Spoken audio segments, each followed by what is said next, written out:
antes vamos con los secuestrados. Y Andrea, ayer lo dijimos, vamos a estar diariamente recordándole al país algo que no debería suceder bajo ninguna circunstancia.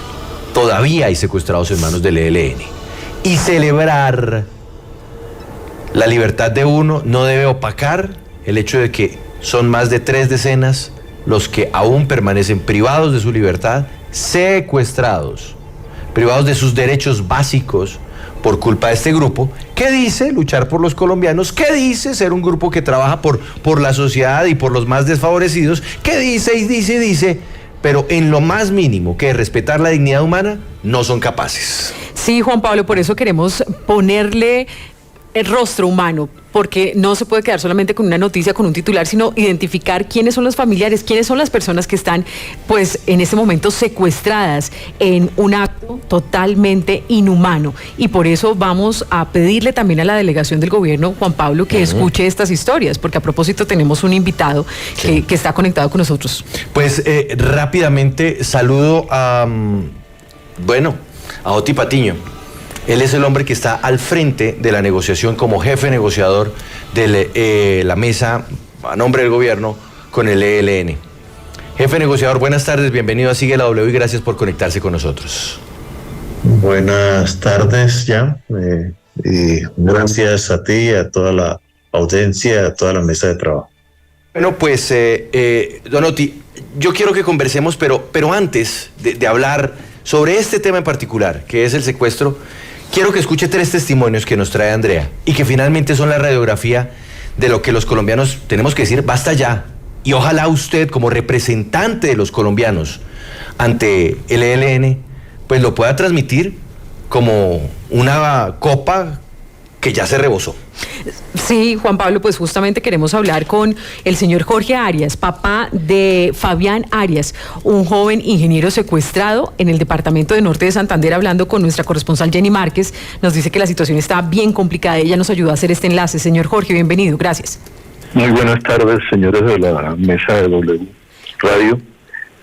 Sí, señor Jorge, ¿qué fue lo que sucedió con su hijo? Háblenos de quién se trata y en qué circunstancias fue secuestrado. ¿Cuándo? Mi hijo fue secuestrado el 2 de octubre en Ocaña, Norte de Santander, en el casco urbano, en la casa de su querida madre. Él estaba justamente en la casa de su madre y esto fue muy traumático para toda la familia, la comunidad, y lo estaban siguiendo, señor Jorge, pero además usted ya había recibido amenazas previas. Sí, yo en enero, principio de enero, recibí amenazas extorsivas por el grupo ELN. ¿Sabe hasta el momento de por qué lo tiene el ELN? Sabemos que ustedes están averiguando, no hay certeza, pero se presume que podría ser este grupo. ¿Qué nos puede usted contar? Por parte del señor Danilo Rueda, que hace parte de la mesa de negociación, y los lugareños de la parte del Catatumbo entre el Tarra, San Calixto y Convención, aseguran haber visto al hijo mío en manos del grupo del ELN. Bien, y hay una preocupación y un clamor. Usted es el designado por la familia para dar esta entrevista, pero estamos hablando que él tiene 2 hijos que están muy angustiados, que no se sabe nada y sobre todo que lo hubiesen sacado así a la fuerza de la casa de su madre. Pues hay mucha incertidumbre y dolor por la familia, en la familia. Claro que sí, tiene un niño de 9 años, una bebé de meses de nacida que lo espera, una querida esposa, su querida madre, sus hermanos y aquí su padre, quien les habla. Triste esta situación que desde la casa, en el casco urbano, ya uno no puede estar en su casa. Y él no vive en Ocaña, vive en Bucaramanga, y esto fue un secuestro premeditado, fue estudiado, y la circunstancia que estamos viviendo en el país.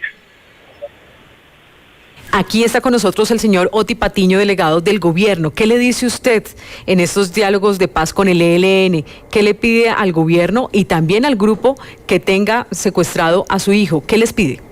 Doctor Oti Patiño, muy buenas tardes. Le pido de corazón, así como se gestionó la liberación, gracias a Dios, del papá de Luis Díaz, lo haga con todos los secuestrados, incluyendo a mi hijo.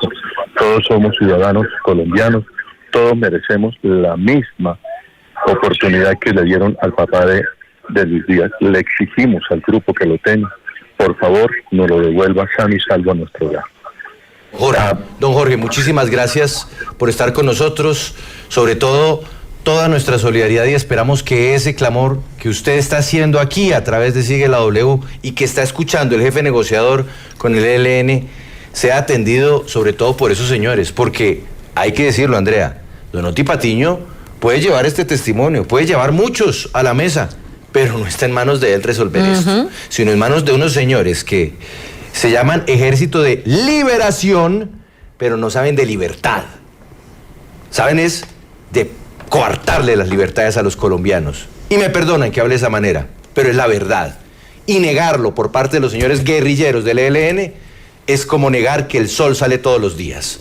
Ustedes están privando de la libertad a unos colombianos. Vamos con otra historia, Andrea. Sí, pues mire, saludo a Consuelo Moreno. Ella es esposa del señor Ulises Torres, secuestrado al parecer también por el ELN, porque un grupo armado y una persona se identificó de esta manera cuando le hizo una llamada después de su secuestro. Señora Consuelo, buenas tardes, gracias por acompañarnos y cuéntenos en dónde, cuándo ocurrió el secuestro de su esposo. Muy buenas tardes para todas las mesas de la W de Radio. Mi esposo Ulises Torres, estábamos viviendo en Cúcuta y en el barrio del Aeropuerto el 11 de julio fue secuestrado a las 10 de la mañana. Después de este secuestro usted recibe una llamada. Exactamente qué le dijeron en esa llamada, y tengo entendido que se identificaron como personas del ELN. Sí, señora, el 28 de julio a las 12 del mediodía recibí una llamada donde la persona que me llamó se identificó como parte del ELN y me dijo que tenía en su poder a mi esposo y que pues me lo iba a entregar por medio de la Cruz Roja Internacional, la ONU, el Episcopado y también la JET, según él me comentó por la radio, por celular. Y después de esa llamada, ¿qué ha pasado? Porque mientras que el otro proceso se avanzó, por ejemplo, el señor Manuel Díaz también con esta cooperación de la ONU, pero en este caso, ¿no han tenido ustedes otra respuesta? No, señora. Él me llama, le contesté muy tarde a su llamado por problemas que tuvo el celular y de ahí no se volvió a comunicar con nosotros, no hemos vuelto a tener, no sabemos el paradero. Hemos estado buscando a mi esposo muchas veces por donde la camioneta pasó, el GPS nos muestra y pues ha sido momentos difíciles, momentos duros para mi familia, para la familia de mi esposo, para mis hijos. Hemos estado muy angustiados, no sabemos nada hasta ahora que pues gracias a Dios con la liberación y las noticias de el papá del jugador Díaz, hemos tenido nuevamente la oportunidad de saber si de pronto mi esposo está en poder del ELN. Señora Consuelo, finalmente el mensaje que usted le da a este grupo armado, a quienes tengan a su esposo y también al gobierno, ¿qué quiere decirles? Bueno, primeramente al negociador del ELN, le pido que por favor me ayude a que mi esposo pueda ser liberado igualmente como fue el papá de Díaz y que por favor al grupo que lo tenga, pues que se manifieste, que nos dé pruebas de supervivencia y que tenga piedad de nosotros y pues de todas las personas que tienen. El sufrimiento de nuestras familias es muy grande, el dolor, la tristeza de nuestros hijos es muy grande. Queremos que sean vueltos sanos y salvos a nuestro hogar, por favor. Muchísimas gracias, doña Consuelo. Muchísimas gracias. Y repito, toda nuestra solidaridad. Esto no debería pasar en un país normal. Esto no debería pasar en medio de una negociación con un grupo que dice querer la paz. Es que la pregunta que uno le queda es, ¿será que de verdad los señores del ELN quieren la paz? ¿Será que a ellos sí les interesa? ¿O lo que están buscando es ponerle palos en la rueda a un propósito muy valiente del presidente de la República, como es el de tratar de apostarle a algo que no es fácil, que es negociar para ver si se silencian los fusiles? Un testimonio más y vamos con Don Oti Patiño. Andrea. Sí, saluda hasta ahora a Cita Mena. Ella es hija del señor Sanín Antonio Mena Pérez, quien fue secuestrado Ellos quieren ser muy prudentes porque no tienen certeza de que sea el ELN, se lo llevaron, pero además es el cuarto secuestro de su padre, que además ya tiene una avanzada edad. Señora Cita, gracias por acompañarnos. ¿Cuántos años tiene su padre y desde cuándo está secuestrado? Buenas tardes a todos. Mi papá tiene 87 años y fue secuestrado hace 5 meses y medio. Llama la atención que el lugar donde fue secuestrado fue en el sur del Cesar, aunque ustedes siempre han vivido en el departamento de Norte de Santander y ahí están un poco en el limbo porque no saben qué hacer las autoridades para encontrar una solución y crear canales de diálogo para identificar quién tiene a su padre, si es el ELN u otro grupo. Sí, es decir, nosotros estamos aquí en Ocaña, norte de Santander, colinda con sur del Cesar. La finca se encuentra en el sur del Cesar, que estamos hablando hacia 1 hora y media de distancia por tierra.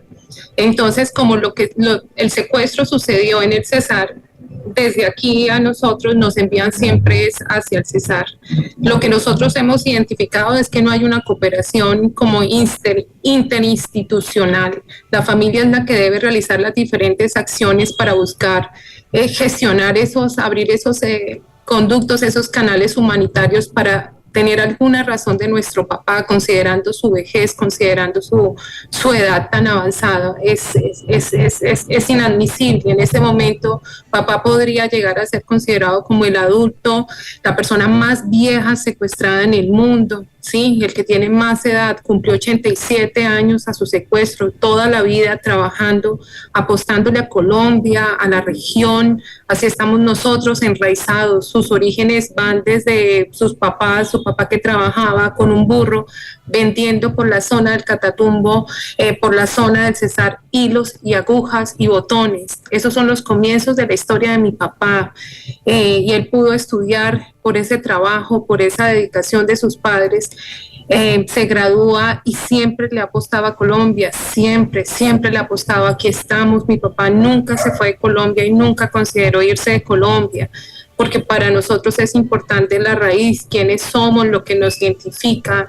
Claro. Pero todo eso genera mucho dolor. O sea, nosotros como familia al día de hoy, tras muchas noches, o sea, ya uno llega a un momento donde no cuenta los días, sino que empiezan a pasar y se convierten en meses y es inadmisible. Es algo que uno como ser humano no logra entender y creo que no lo va a comprender. Hay una realidad, hay una tragedia humana que uno tiene presente y es continua y es permanente. Hay algo que duele y no es ni físico, es algo que uno no puede llegar a describirlo. El alma siente y como usted dice, es indescriptible este dolor. Su padre de 87 años, pero además su cuarto secuestro, porque en la década de los 80 también sufrió otros secuestros.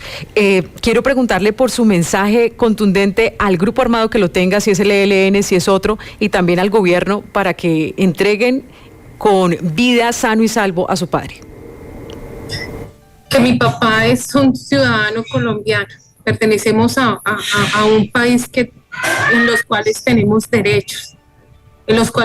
derechos, y nosotros solicitamos eso, que se restablezca el derecho a la libertad. La consideración humana es un valor y las personas deciden si tienen ese valor en su corazón o no, pero nosotros solicitamos el restablecimiento de ese derecho como ciudadanos colombianos, la libertad de nuestro papá San Antonio Mena, que no sea una estadística del olvido. Nosotros solicitamos eso, que haya alguna respuesta frente a dónde está papá, quién tiene a papá, por favor. Doña Cita, un abrazo solidario desde acá y gracias por contar esta historia aquí en la W.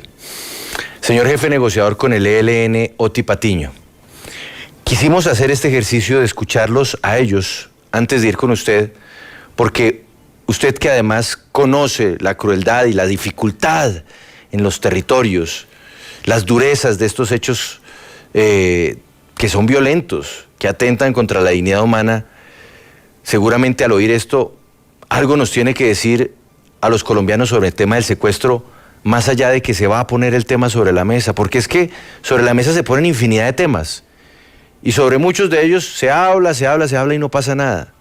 Pero aquí estamos pasando días, meses enteros para estas familias sin que sepan nada de sus seres queridos. Algunos con la certeza de que los tiene el ELN, otros aún preguntándose si en ese lugar, en donde normalmente está el ELN, fue ese grupo el que se los llevó.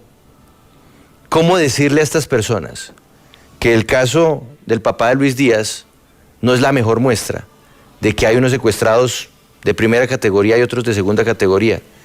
Y que entonces por los papás de Luis Díaz se moviliza el país entero y las Fuerzas Armadas. Y en el caso de ellos, lo único que se mueve son las hojas del calendario. ¿Cómo se le responde a esto, don Oti Patiño?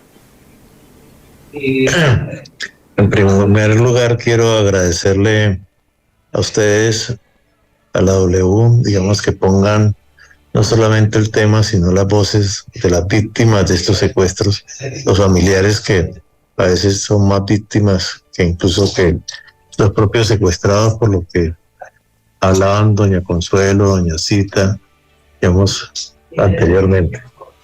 Una frase de doña Cita, digamos, eso no puede quedar en las estadísticas del olvido, una frase, digamos, que debe ser memorable porque indudablemente eso representa, digamos, un temor y desde luego algo que debe generar, digamos, un reclamo fuerte, digamos, no solamente a la mesa de negociación, sino fundamentalmente a los actores. Nosotros pensamos, digamos, de que la virtud de lo malo, lo bueno, como dice alguien, que tuvo, digamos, lo de la liberación, el secuestro y liberación de don Luis Manuel, es que puso de nuevo el tema del secuestro en primera plana. No solamente por la importancia que tuvo, sino también porque se demostró que a partir, digamos, de la presión que se ejerció por parte de la opinión pública de todo el mundo, fue posible, digamos, lograr la liberación de don Luis Manuel. Es decir, la paz no puede estar por fuera, digamos, del uso de la fuerza y sobre todo de la fuerza de la gente. Las víctimas no pueden, digamos, dejar de desconocer que su amor por los seres queridos que en este momento padecen el secuestro pueden ser una fuerza formidable para que, digamos, se produzca un desenlace en el menor tiempo posible. Eso, digamos, construir una fuerza para la paz consiste justamente en que las personas, digamos, que son víctimas como familiares de secuestrados se conviertan ellas mismas en una fuerza de presión, en una fuerza de reclamo permanente para ellos.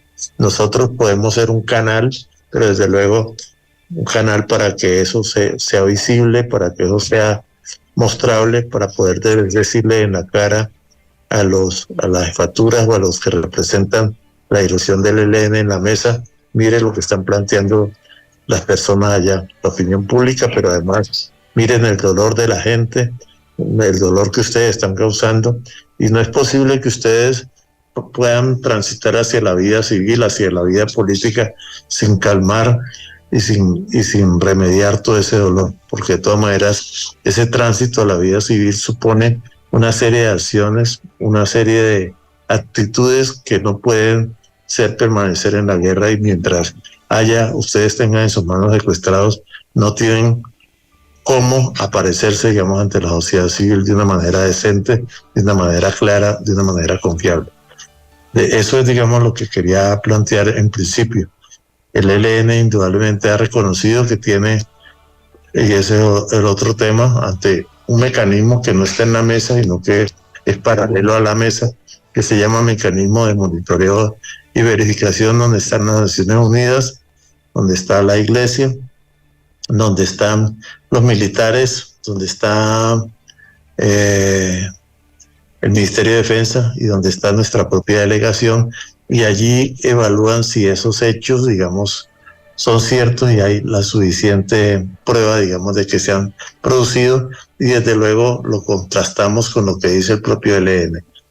El ELN ha admitido algunos de estos secuestros, lo que no admite hasta el momento es que sean violatorios, digamos, del DIH.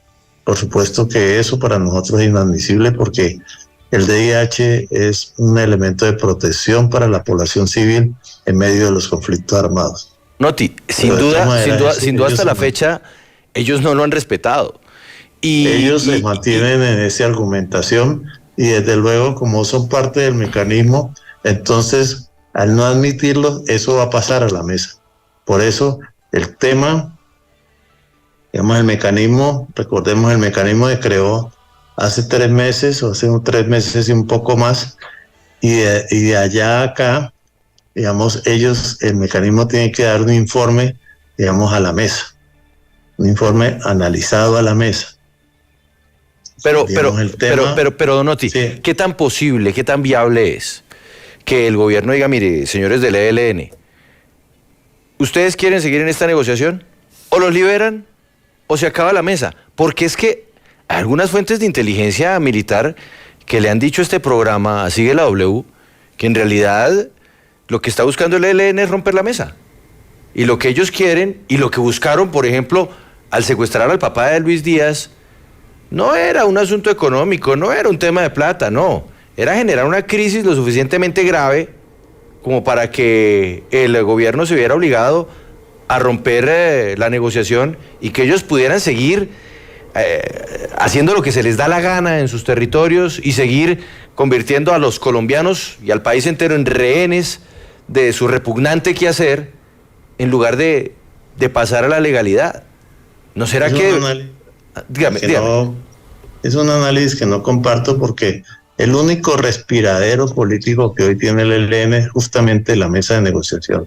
Ellos no van a romper, digamos, con ese respiradero político porque, digamos, al agotarse ese respiradero político que ellos tienen, quedan simplemente como unos delincuentes que no tienen ningún afán de hacer cambios ni desde luego de ser constructores de paz. Por tanto, digamos, sería absurdo que ellos fueran a atentar contra ese propio respiradero político, de tal manera que la fuerza que tiene la mesa y precisamente el hecho, digamos, de no generar, digamos, ultimátum, es justamente conservar la mesa para que allí pueda haber un espacio de reclamo, no solamente por parte de la delegación del gobierno, sino de toda la comunidad.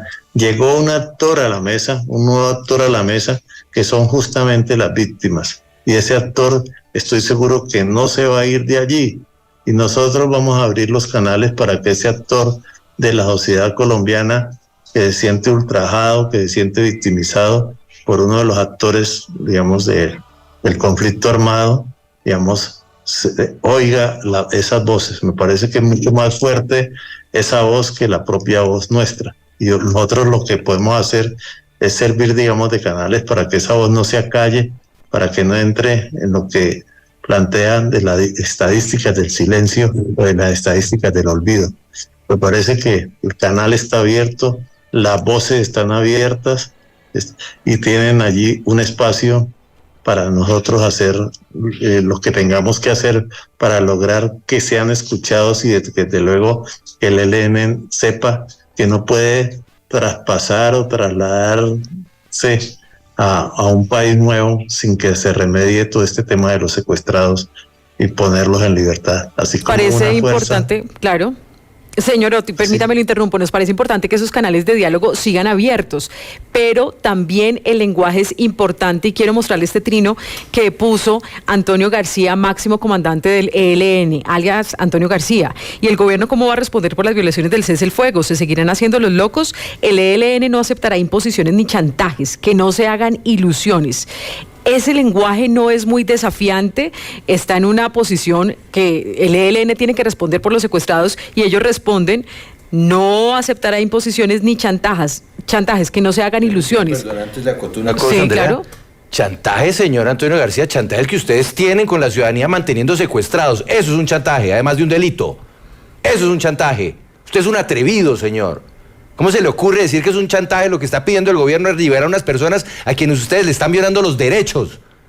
Chantaje el de ustedes, delincuentes. Ese es el mensaje de muchas personas al señor Antonio García, pero ¿cuál es el mensaje de usted, señor Otti, como jefe negociador de parte del gobierno a este lenguaje? No quiero, digamos, entrar en controversia con Antonio García porque a veces parece más un comentarista de ellos que un comandante que pretende dirigir un proceso de paz. Desde luego, ese es un lenguaje absolutamente cínico, absolutamente, como usted, Juan Pablo, lo ha planteado, que no corresponde, digamos, al proceso que estamos viviendo, y menos aún decir que si no se les sostiene a ellos, van a tener que seguir secuestrando, que también es una forma de chantaje. Entonces, no, ese tipo de expresiones, por favor, no abren la posibilidad de diálogo, y desde luego mi interlocutor ha sido, en este caso, Pablo Beltrán y todos los que lo acompañan en la mesa de negociación. Pero, digamos, Antonio García no ha sido un interlocutor, y en ese lenguaje es imposible generar cualquier interlocución. Importante también este pronunciamiento suyo. Pero entonces, centrémonos en algo que incluso ha mencionado el ministro del Interior, que causó polémica, y es la parte de la financiación del grupo durante este diálogo, pero aquí el señor Antonio García dice que queda pendiente buscar en la mesa una solución concreta y real para financiar el cese. Y muchos criticaron la respuesta del ministro del Interior diciendo que entonces tienen que buscar otra alternativa diferente al secuestro para que el ELN se financie. ¿Cuál es la posición del gobierno? No, yo creo que, digamos, la declaración del ministro del Interior no es muy afortunada, tal como lo expresó, porque desde luego el tema del secuestro no puede ser un chantaje para una financiación. Solamente en la medida que haya posibilidad de que ellos participen sin armas en la transformación de los territorios, es posible pensar en un tema de financiación, no de ellos. Pensar en la transformación de los territorios, que desde luego es un afán de este gobierno para mostrar que la paz es posible con cambios y que es necesario que haya cambios para la paz. Digamos, dentro de esa dualidad de cambios estructurales en los territorios y paz, podemos, digamos, pensar en la financiación. Pero si no se avisora fin del conflicto, digamos, en los territorios de manera concreta, es imposible, digamos, hablar del tema de financiar, digamos, a unos señores que todavía quieren permanecer en armas como un elemento de amenaza o de chantaje para la población colombiana. Mire, escribe en el chat del YouTube Live, Andrés López, el lenguaje que ustedes están manejando, hablando de nosotros, no de usted, señor negociador, es incendiario. Pues hombre, si es incendiario decirle delincuente a una persona que está secuestrando a colombianos y que además dice que los estamos chantajeando por pedirles que liberen a los secuestrados, pues creo que la definición que yo tengo en mi diccionario de incendiario es muy distinta a la suya, señor Andrés, porque las cosas hay que llamarlas por su nombre, y a alguien que mantiene privada de su libertad bajo ninguna circunstancia, más allá de la de una exigencia económica, como la del secuestro, el cual someten los señores del ELN a los colombianos, es un delincuente. Y eso creo que aparece en el Código Penal. Y no solamente de Colombia, sino de infinidad de países. Pero yo quiero entonces ir con Oti Patiño un poco más allá, porque estos señores dicen, no, es que el tema es plata. Financiación internacional de pronto no, pero ¿cuál puede ser el camino? Estos señores del ELN, don Oti, y yo imagino que usted debe saberlo porque además usted está negociando, ¿ellos de verdad son tan pobres? ¿Ellos de verdad no tienen plata? ¿Ellos no reciben ingresos? ¿Ellos no reciben plata del narcotráfico que ayudan a vigilar y a sacar por las rutas que ellos muy bien conocen en el país? ¿Son unas monjitas de la caridad los señores del ELN? ¿O sí tienen plata y más bien se están haciendo los que no tienen para poder continuar con este tipo de acciones? Pues yo les he dicho de que mientras no tenga una decisión clara sobre el fin del conflicto, que desahorren, pero que no secuestren más, que desahorren, que deben tener algún dinero debajo del colchón y que entonces que empiecen, digamos, a gastarlo, y sobre todo que digamos, si ese dinero es limitado, como es todo dinero, que empiecen a ponerle, a pensar en que ese dinero que es finito, de alguna manera los ponga, digamos, en atención a finalizar el conflicto antes de que se les acabe el dinero. Porque solamente en la medida que, digamos, se avisore el fin del conflicto, en la medida que ellos muestren esa voluntad de trascender de las armas a la política, es posible pensar en un tema de financiación, no solamente por la comunidad internacional, sino incluso por el propio Estado colombiano. Cuando usted dice desahorren, eso significa, don Oti, que ellos sí tienen plata. Ellos tienen una platica guardada o encaletada y otra cosa es que no la quieren gastar. Supongo que sí. Yo supongo que sí, claro, claro, Juan Pablo. Sí, pues ese es el punto, señor Oti Patiño. Usted ya ha tenido algunos pronunciamientos, pero hay muchas personas que todavía siguen preguntando qué fue lo que pasó con ese carro de valores, de transporte de valores durante la liberación del papá del futbolista Luis Díaz. ¿Hubo intercambio de dinero? No. ¿Qué le puede usted aclarar a la audiencia sobre ese caso particular? Yo no creo, digamos, en ese tema. Digamos, yo creo que, no sé, digamos, nunca vi eso. Pero digamos, creo que esa mención a que se pagó por el secuestro es una versión, digamos, que no tiene asidero, ¿verdad? Digamos, ni en los tiempos ni en el modo. Yo estuve haciendo el seguimiento de ese proceso de liberación minuto a minuto, con rigor, con seriedad, y desde luego ese es un tema que de alguna manera apareció en un determinado momento y que quiere también, digamos, ensuciar un poco este proceso de liberación que fue encomendado a las Naciones Unidas y a la Iglesia. No creo que ni la Iglesia Católica ni las Naciones Unidas se hubieran metido en un proceso, digamos, de extorsivo, de un negocio extorsivo a partir del secuestro y liberación del señor Luis Manuel Díaz. Don Oti, pues vamos a estar atentos a esta nueva ronda de negociación que ya muy pronto iniciará con este grupo. Y yo creo que el anhelo de los colombianos, me sorprendería que hay gente me sorprende que hay gente que parece que no, que le importa un carajo que haya personas secuestradas y que quisiera que no estemos hablando de eso. No, hay que hablarlo y hay que decirlo y hay que decirle a las personas que mantienen secuestrados a estos colombianos que esto es inaceptable. Ojalá esto se resuelva en la próxima ronda, don Oti, y ojalá avance este proceso. ¿Qué más quisiéramos los colombianos que el silencio de los fusiles? Muy elemental. Hombre. Digamos, el cuarto punto de la agenda nuestra es víctimas.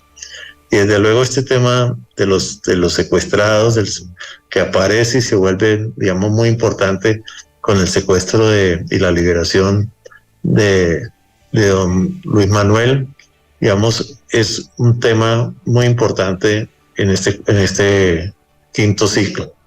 Digamos, se convirtió en un tema fundamental en el quinto ciclo, de tal manera que por orden, digamos, incluso en la agenda, por dificultad que tiene el mecanismo para resolverlo debido a la oposición y a la falta de reconocimiento que trata de una violación al DIH, por el clamor nacional que hay respecto a ese tema, pero seguramente detrás del tema de las víctimas del secuestro van a haber las víctimas de la extorsión, del boleteo, de los confinamientos, del desplazamiento forzado, del reclutamiento de menores, del minado, de los minados en los territorios.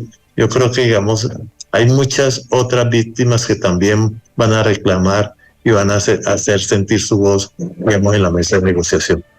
Gracias, don Oti. Y adelante con esa labor. Ojalá por el bien de Colombia. Buena tarde. Buenas tardes. Bueno, Andrea, yo sé que además teníamos en fila a unos líderes en zonas en donde el ELN hace presencia, en donde se han visto estos secuestros.